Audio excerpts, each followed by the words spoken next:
நள்ளிரவில் கோர விபத்தாம் நண்பா. நானும் கேள்விப்பட்டேன் நம்பா. வால்பாறையில் நடந்தத்தானே?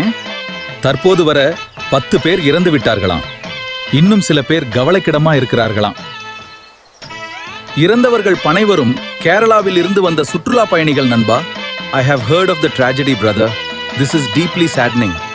வால்பாறை மலை, குறுகலான சாலை, விபத்துக்கள் அதிகமா நடக்குதாம். விபத்துக்குள் அதிகம் நடந்தும் இதுவரை நடவடிக்கை ஒன்றும் இல்லையாம் நண்பா. சுற்றுலாத்துறை இது சம்பந்தமாக என்ன நடவடிக்கை எடுத்திருக்கிறது? அவங்க எங்க நடவடிக்கை எடுத்தாங்க? வசூல் செய்யறதோடு அவர்கள் பிரச்சனை முடிஞ்சு போயிடுது நண்பா.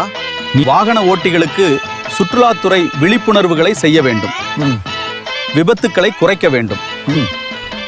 இத பத்தி நீங்க என்ன நினைக்கிறீங்கன்னு கமெண்ட்ல சொல்லுங்க.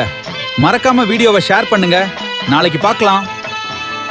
காரை நம்ம வச்சிருக்கிறோம். இந்த காரை வச்சிருந்த சொப்பன சுந்தரியை இப்ப யாரு வச்சிருக்காங்கன்னு கேக்குறான்.